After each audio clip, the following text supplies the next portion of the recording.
so that you can see this in the future. We're live for realsies. So please be listening in, phones away, headphones out.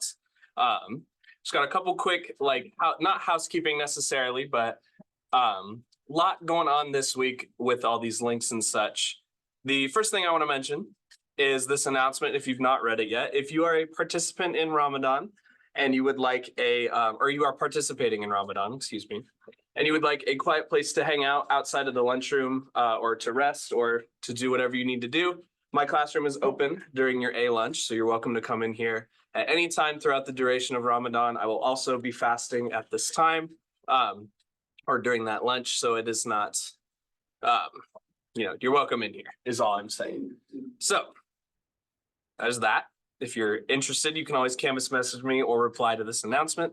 Happy to get back to you. There's that. Okay.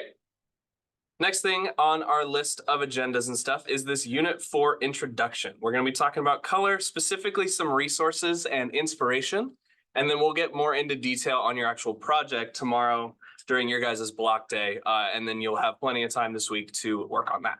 But if we go to the Unit 4 intro here, it's just talking a little bit about color and how crucial an element it is of design. The biggest thing that I keep saying that a lot, I need to get some new words, but the most important thing that you should understand about color is that color can make or break your designs, right? You can have a perfectly well-made, perfectly well-executed design, but if it has bad color, that's the only thing that people are going to see. And it's going to throw off your messaging. It's going to throw off your intent. It's all things that you want to be careful of. So we're going to approach color with a little bit of the science, a little bit of the experience, and where you can understand how to get started with color, because color is one of the things that I struggle with the most in graphic design. I usually am doing black and white things so that I don't have to worry about color, but it is still important to understand the basics of it so that you can use this in the future. The cool part about learning about color and the science of it is that you can apply it to a ton of different parts of your life. So you can coordinate your outfits, you can design a room, you can do a lot once you understand how colors interact with one another. But that's enough about the science of it. Just take this module seriously. You will be better off at the end of it. So since we have covered color at the end of this unit, all of your assignments in the future that use color must have it used effectively and intentionally. So it's talking about schemes, it's talking about relationships between the colors, making sure that they're in the right spot for contrast or whatever. We'll go over this all this week and a little bit more into next week too, just kind of sprinkled throughout. But just in the future, you must always have some type of color effectively used instead of just randomly thrown in. Because this is new and this is something that I still struggle with as an experienced designer, right? You guys are brand new. Give yourself the space to mess up, give it a try, learn, and grow from this new challenge. It's going to be a little different. It might come naturally to some. It might come a little bit with a little bit more work to others. So give yourself the space to mess up, and it will make more sense on future projects. And so I'm going to go over a couple pre-made color resources. These are the ones that I depend on, and I'm going to link them in our resources tab as well as on this agenda. So you can use these and there's no penalty for using the pre-made ones because I use them all the time. So let's go back to our thread here. We'll go over this project tomorrow. It's not currently available, that you're making color wheels for this assignment. And just in the housekeeping direction, I'm going to be absent on Thursday and Friday. So what I've created is two discussion boards for Thursday and Friday questions. This is available to both first period and sixth period. So you guys, both my graphic design classes have these. And if you're in Future Ready, we have something similar. You can post your questions here on Thursday and Friday. I'll go over this more on Wednesday or whenever. And your classmates can help you out. I'll be able to answer your questions because I'll be at the TSA state competition down in SeaTac. So I'm not sick or traveling or anything crazy, but I will be able to check in with you guys as you need. So come back to those. They'll become available. I think they open up Thursday morning if I did it right. Yeah, that's the plan for Thursday and Friday. Just know that I will not be here. Okay, so let's go over some of these pre-made color resources so you guys can start kind of getting experienced with seeing how schemes can kind of work together. The first one that I use all the time, you maybe have heard of, is Coolors.co. Okay, this is a super fast palette generator, if you believe it. The cool part about this one, once you click on start the generator, you don't need to do all that with making an account or anything like that. You can if you want to, totally welcome, not required. The way that Coolors.co works is that every time you hit the spacebar, it's going to generate a new set of colors that are going to look nice with one another. They're not always going to fit into some of the schemes that we cover, but there is a relationship between these colors that makes them nice to work with. One of the drawbacks of Coolors.co is that it doesn't really tell you how to use the color. It just shows you the palette, which is fine. It's a great starting point. It's a great place to kind of see what you like, what looks cool. But it doesn't really tell you how to effectively put them where, which is what I'll show you later in this project. Another feature that I really like about Coolors.co is that when you find a color that you like I like this thistle color, I can click on this lock icon. And when I hit the spacebar, it's going to keep that thistle color maintained. And then each time I hit the spacebar, it's going to generate me a new palette that looks nice with that thistle colorway. See, I like this grouping. This is cool. This one's nice too, right? It's kind of just seeing what feels good, what is appealing to your eye. Say I don't want this anymore, and I really love like matcha kind of schemes and earth tones. But let's say I like this middle one right here, and I also like this one on the end right here. When I hit spacebar, it's going to consistently make color schemes that work well with those two. And then when you land on one that you like, there is an export button right here. I wish I'd exported that green tea one earlier. Actually, let me get one that I do really enjoy. So I'll go slow. All right, here's a nice monochrome green. I used this, a color palette provided to me by this to make my B logo, the original one with the blue and yellow. We'll just do this one for example's sake. So I've got a color palette that I've liked, just randomly generated. I can click right here on this export button, and that's going to give me a couple different options for how I can export it. Coolors does have a premium subscription, but we're not going to do that because you can either export these as a PDF or an image. If you are in web design, you can also do CSS. But I usually like to do a PDF because that tends to work better as in Illustrator as a vector. So I'm going to call this one example scheme. And then you're not allowed to describe it, which is kind of lame, but you just click export. It's going to ask you where you want it to say, or it's just going to download it by default. And then it gives you this really, really useful little tool that has the different colors and swatches with the little hex codes. We'll get into that later. Available to you in a PDF that you can just drag and drop on your Illustrator and then use that eyedropper tool from the shape unit to just pull these colors straight off of the palette. So Coolors.co is a cool one just to kind of get started, generally speaking, with some schemes that you enjoy.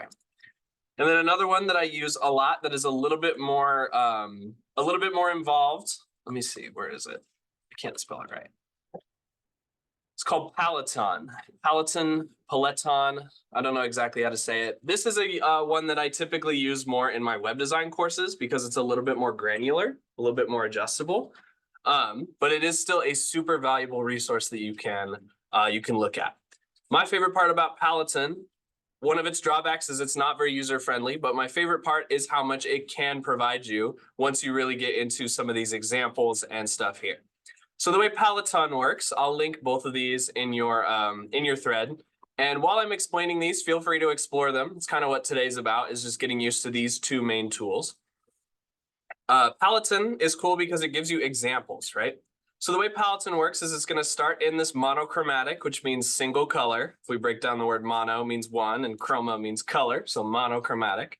It gives you a single color that if you move the outside ring, changes the hue, which is another name for the actual color itself. My favorite color is purple, so we're going to put it in this purple section right here.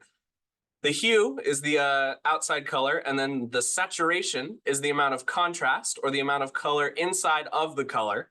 That's kind of confusing. But if you hover over this middle kind of globe, that allows you to make it more purple or less purple by adding more black or more white.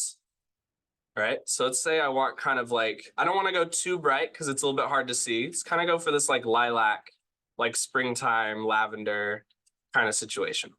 And you can see that it's dynamically changing in this little preview window right here. And I have this palette generated with the main hue and then a bunch of different variations underneath it.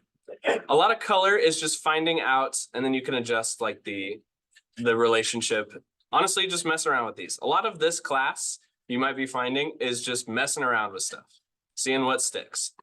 Okay, anyway, so I've got a set of purple that I like here. There's this little tab right here at the bottom called examples. Okay, if you click on that, that's going to open up a new window that gives you examples of how your color scheme could look on like a website, for example, that's in light mode or dark mode.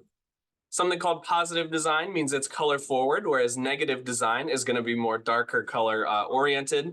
And then there's also just like a bunch of different artwork options that you can see this color palette in action. You can even animate it. You can see how it interacts in motion. There's stripes as well. Palleton is a super useful layout or a super useful tool, even though it's a little bit less user-friendly. So to actually get the information the same way that we created the Coolors version, if you go to Palleton and then you go down to tables/export, it's going to give you this window, which has your main color and then some variations on the side. But it always wants to export it as code, HTML, CSS, XML, all this types of stuff, right? But if you click on this color swatches right here, it's the second tab after color list. That's going to give you the same side of thing that Coolors did by clicking on PNG image. It's going to give you this little situation. You can choose your size, just looks like that. It doesn't take the hex codes, which is another thing that we'll get into later. But let's see, I want it as, I don't know what that is actually.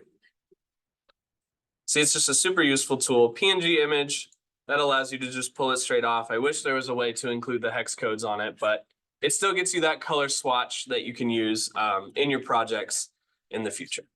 So your guys' job today is to just mess around with these two websites. Just find a couple schemes that you like. Don't go too crazy, because if you hit the space bar really fast on Coolors, it does create some flashing lights. And if you're sensitive to that, or your neighbor is sensitive to that, please be careful. Oh, I forgot to show you one other thing. If you hover over in between the colors on coolors.co, you can add more options and it will generate palettes with those options as well. So if I add a ton of different tea greens, I hit the max. Oh, just kidding. Psych. They put all the fun stuff behind a paywall. Let's go back to 5. So you can also do less than 5. You can do 4 color schemes. You can do 3 color schemes. You could even do 2 color schemes. Pairs of colors that'll work well together. But 2 is the minimum, 5 is the maximum. Sorry, I thought it would let you do that. Okay, so I'm going to link these 2 things for you so you guys can experiment with these resources, generate a couple palettes, see how they work. And the last thing I want to show off is if you go into the replies, I have a link right here to ISF tutoring. They're asking us to talk about this as much as we can. If you're feeling like you're stuck somewhere in your academics, if you scroll down to this tutoring option right here on this link, there's ISF tutoring, which has a super cool schedule for all these different types of subjects like biology or IB biology, and then the rooms and the times that those are available. So we have math, humanities, Spanish. I didn't have something like this in high school, so I'm jealous that you guys have access to this. Take advantage of it. There's no shame in asking for help. Anybody who tells you that, you should not listen to them. But to get here, you click on the replies and then go to ISF tutoring, click on the tutoring button right down here, and that's going to have all of your options for accessing extra help with your classes, because you guys work really, really hard and you should be able to get help when you need it. Okay, that's all the things I have for you today. Just experiment with Coolors, experiment with Palleton, mess around, get familiar. We'll get more into the actual project tomorrow, as well as any other color resources I find along the way. Thank you guys for listening. I appreciate your time. Happy Monday.